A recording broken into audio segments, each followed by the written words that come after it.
Hello everyone. As you know, gatefold cards are one of my favorite card folds to do, and that because it allows me to make two stories in one, so basically two cards in one on the outside and one when you open it on the inside.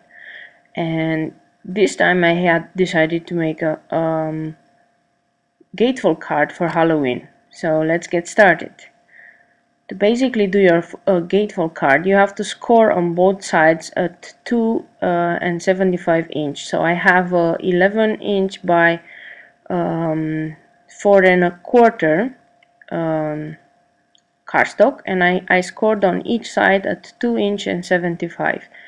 The best way to remember for a gatefold card is no matter what length of card you have, you always divide it by 4, and the middle part will have two of those 4 parts, and then each side will have one of those. So always divide by 4, and that's how you get a gatefold card.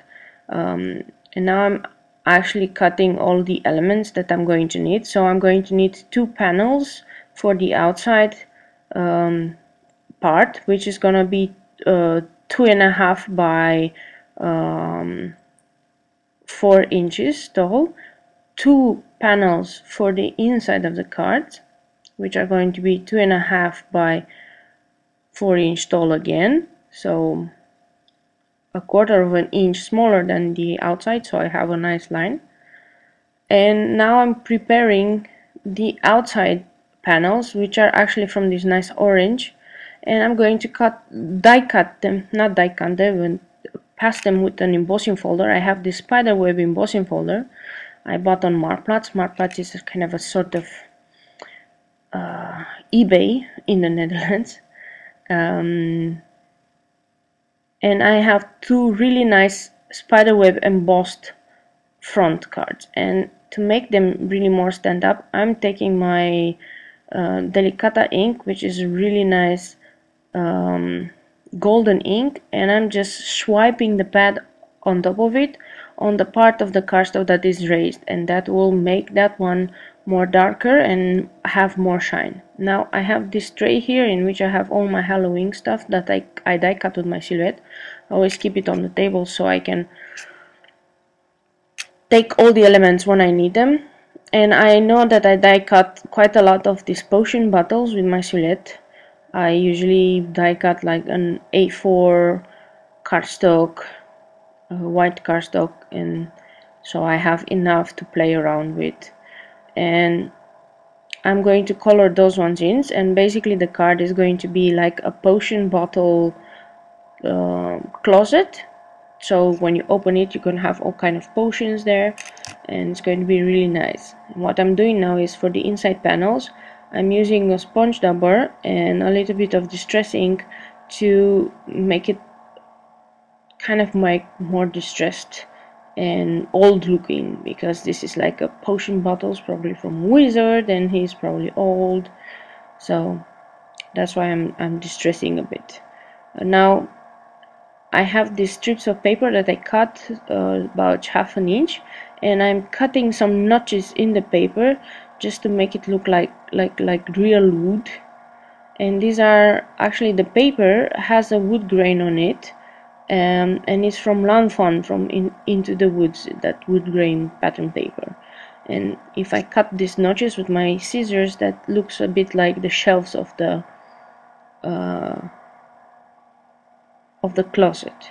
So now all I have to do is adhere a bit of a spider web. And this again I cut with my Silhouette Studio, and this is from a set that we have in our Etsy store for Halloween. It's a spider web that I can just track and trace in Silhouette and then cut it. Like I said, usually I die cut everything. Like if I know I'm starting to do cards for Halloween or cards for Christmas, I die cut everything in advance, so that I spend only 1 or 2 hours with my Silhouette. I have everything that I would ever want to use in all my cards, and I put them in a tray, and then I just start using them. I don't go back to my Silhouette every time I need something, so I prefer to do them all at once. And then when the season is over, the leftovers I just put in a bag, and then I'm going to use it next time. I mean, this saves a bit of time. So now I made the inside, I adhered all the panels, and now I'm trying to mix and match the nice potion bottles. These are also cut with my silhouette, and I have the link to this particular potion bottles on the blog post, so if you want to check this out, go ahead and look in the description for it. And what I'm going to do is I'm going to do the easiest possible thing to color them in, is to use my distress ink and an ink blending tool, and I'm just going to ink parts of each of the bottles with one color. So I'm starting with peeled paint, and I'm just going to alternate. I'm going to orange and purples and everything, because they're potions, they have really colorful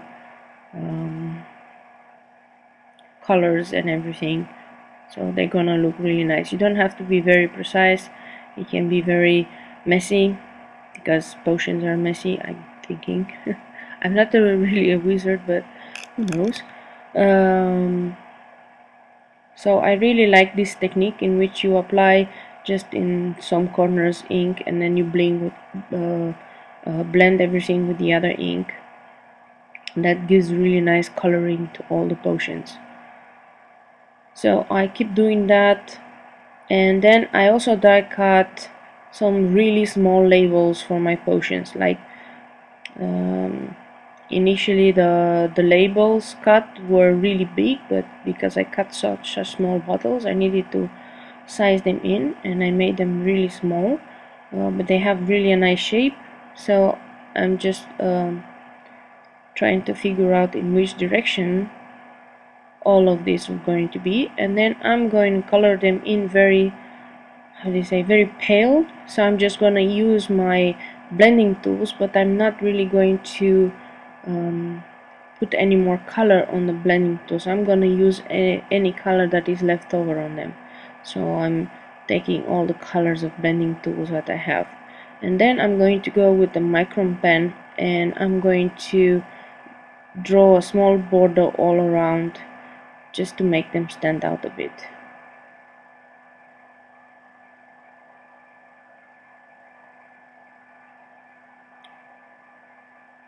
Now, of course, you can have some nice dies to die cut potion bottles and so on. It's totally up to you.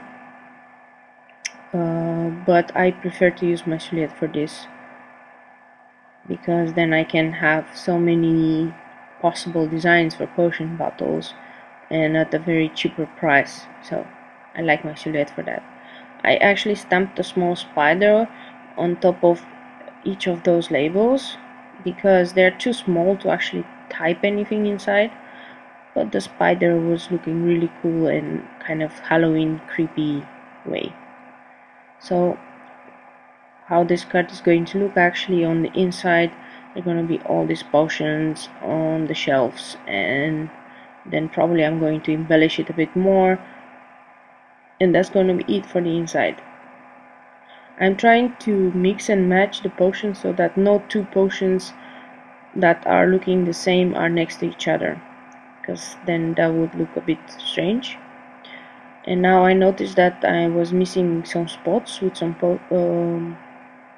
potions, so I decided to just stamp something inside, and I'm stamping these nice pumpkins, because, you know, besides potions you might have some potion ingredients or anything as a wizard, so yeah, why not have some pumpkins there. I'm going to adhere with some wet glue. This Tombow glue is really good and it's going to be very strong, and I'm also using that because then I can a bit move them around before the glue actually dries. So in case I made a mistake, I can always go ahead and move them a bit up or down.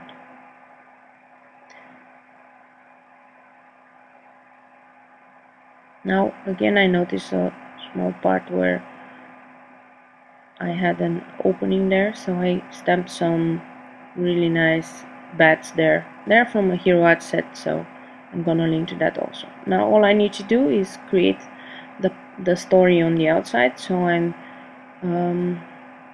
adhering the two panels on the outside of the card, and now all I need to do is to make the closing mechanism. So one thing for this type of cards is that they have to have a closing mechanism, because otherwise they will always stay a bit open.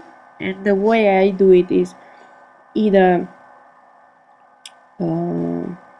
die cut a shape and then make an outer shape like with a border outside, and then they're gonna slide in together. Or this time I took a die cut from this graphic 45 steampunk spells charms, which said potions and charms, and then I'm going to put a leaf. I'm going to adhere a leaf, and then this potion label is gonna slide under the leaf, and that's how my card is going to close. So you always have to think about the closing mechanism when you have this kind of cards. Now, to embellish more the outside, I am making a small bow out of some May Arts natural twine, and I'm going to adhere it there on top of the leaf. And then I'm going to take some other die cuts from inside just to embellish the two panels on the inside of the card. Well, this was kind of it for this card. I hope you guys enjoyed it, and I hope you guys give it a try and play with the closing mechanism. This is by far my most favorite Halloween card yet, but I'm going to do some more of these gatefold cards because I think they're really beautiful and they let you be even more creative than ever. Thank you so much for watching, and don't forget to subscribe if you want to see more.